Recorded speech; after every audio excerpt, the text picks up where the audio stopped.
আন এক পৰকীয়া প্ৰেমৰ ঘটনা। ঘটনাৰ স্থান এইবাৰ দৰঙৰ দলগাঁৱৰ শিলবৰীৰ। মা তুমি উভতি অহা ঘৰলৈ, মাইনাই কান্দি আছে। এগৰাকী আসমা খাতুন, ঘৰ শিলবৰী।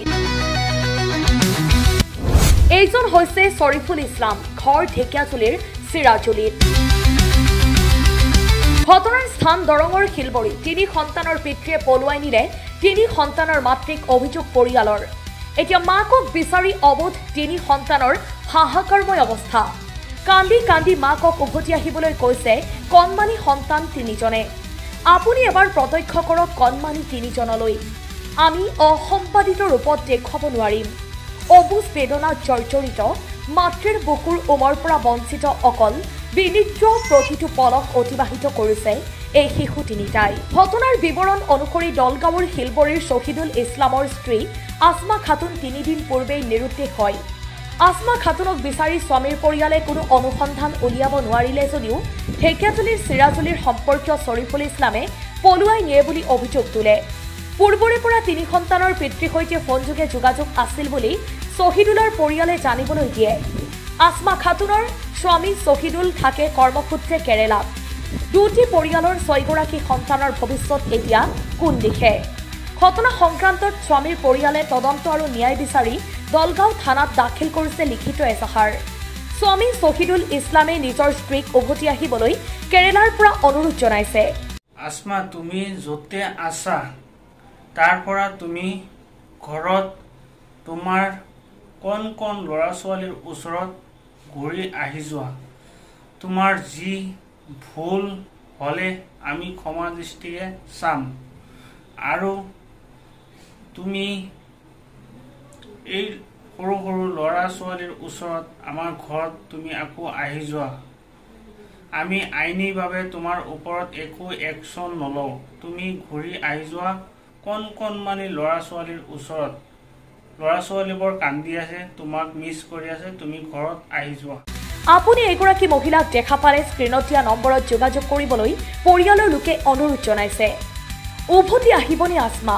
3 সন্তানেই নিজ মাতৃক কাষত পাবনে? মাতৃৰ মৰম স্নেহ ভোগ কৰাৰ ভাগ্য এই সন্তানবোৰৰ আছেনে? এনে কিছুমান প্ৰশ্নৰ উত্তৰে নিশ্চয় আপোনাক খন্তেকৰ বাবে হ'লেও দুশ্চিন্তাত পেলাব পাৰে। কণমানি কন্যা সন্তানটোৰ চকুপানীয়ে নিশ্চয় উত্তৰ দিবলৈ সদায় অপ্ৰতিৰোধ এতিয়া প্ৰশ্ন হয়। সঘনাই সংঘটিত হৈ থকা এনে ঘটনাৰ অন্ত পৰিব কেতিয়া? এনে কিছুমান সংসাৰ ধ্বংসৰ পৰা ৰক্ষা পৰিব? এনে কিছু উত্তৰ আৰু সমাধানৰ বাবে নিশ্চয় বাট চাব লাগিব। মোৰ নাম শ্বহিদুল ইছলাম, গাঁও শিলবৰী নৱবস্তি। কি হৈছে মানে যোৱা 2 দিন আগত মই ঘৰত নাছিলোঁ, মই হস্পিটেলত আছিলোঁ। তাৰপিছত আহি গোটেই দিনটো ঘৰতে বহিলোঁ। তাৰপিছত আমি ৰাতি 10টামান বজাত গম পালোঁ যে আমাৰ নবৌজন, মোৰ দাদাৰ বোৱাৰীজন ঘৰত নাই। ঘৰত নথকাৰ পাছত ক'ত গ'ল আমি বিচাৰি অলপ গম পালোঁ যে চিৰাজুলিৰ আগত এজনৰ লগত ফোনৰ যোগেদি তেওঁলোকৰ কিবা এটা আলোচনা হৈছিলে। হোৱাৰ পিছত তাতে ফোন কৰিলোঁ, চিৰাজুলিত ফোন কৰিলোঁ। ফোন কৰাৰ পিছত সেই ল'ৰাজনো চুইচ অফ, আৰু ল'ৰাজনো 11টামান বজাৰ পৰা ঘৰৰ পৰা ওলাই গৈছে বুলি আমি গম পাইছোঁ। তেওঁলোকৰ পৰা আমাক কৈছে।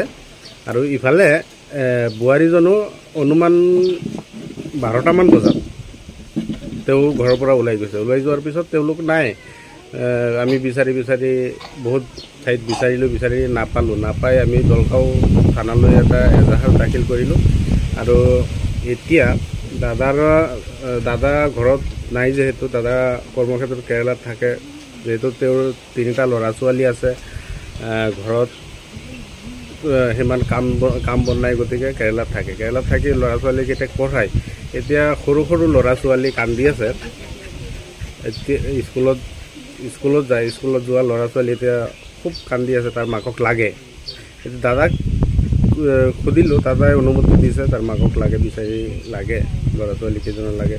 যিহেতু ল'ৰা ছোৱালী কেইজনৰ ভৱিষ্যত আছে, ভৱিষ্যত উজ্জ্বল কামনা কৰি আমি ৰাইজৰ ওচৰত বিনম্ৰভাৱে অনুৰোধ জনাইছোঁ যাতে এই ভোটটো দিয়া ছোৱালী বা আৰু ল'ৰাজন য'তে থাকক আমাক যদি কোনোবাই দেখা পায় আমাৰ লগত এই নাম্বাৰত সহযোগ কৰি ফোন কৰিব। ধন্যবাদ। কি গাঁও শিলবৰী কি হৈছে? আজি 2 দিন হ'ল মোৰ বোৱাৰী পলাই গ'ল। মই ঘৰত নাছিলোঁ, 11-12 বজাত ঘৰত আহিছোঁ, আহি পোৱা নাই, তাক ঘৰত পোৱা নাই। আৰু কাৰোবাৰ গৈছে আগত কিছুদিন আগত মানে ফোনাফোনি শুনিছোঁ যে এটা ল'ৰাৰ লগত ফোনাফোনি কৰিছে, মোৰ ভাগিনা হয়, সিহঁৰ গাঁও হ'ল চিৰাজুলি। সেইযোৰ মানুহ নাই এতিয়া ঘৰত, এই বোৱাৰীও নাই। সন্দেহ হৈছে যে সিহঁতৰ লগত গ'ল নেকি। মই কালি সেই মই কালি এজাহাৰ দি আছোঁ। ক'ত দিছে তাত? নগাঁও। আপোনাৰ পুত্ৰ বোৱাৰীৰ নাম কি? আসমা খাতুন। তাৰ ল'ৰা ছোৱালী সন্তান আছে নেকি? আছে 3জন ল'ৰা ছোৱালী থৈ গৈছে। এতিয়া আপুনি কি বিচাৰে? এতিয়া বোৱাৰীজন মোৰ আহিব লাগে, আৰু কোনোবা ঠাইত যদি ৰাইজে দেখা পায় তে মোৰ লগত যোগাযোগ কৰিব লাগে। ল'ৰা ছোৱালী ভাত পানী চাৰি দিছে, কোনে ৰাখে ল'ৰা ছোৱালীকেইজনক? কান্দি আছে সদায়। এতিয়া আপোনাৰ পুত্ৰ বোৱাৰীজনক আপোনালোকক উভতি বিচাৰে নেকি, উভতাই বিচাৰে নেকি? বিচাৰি আছোঁ। নিউজ টেক্স ৰিপৰ্ট, পি সংবাদ।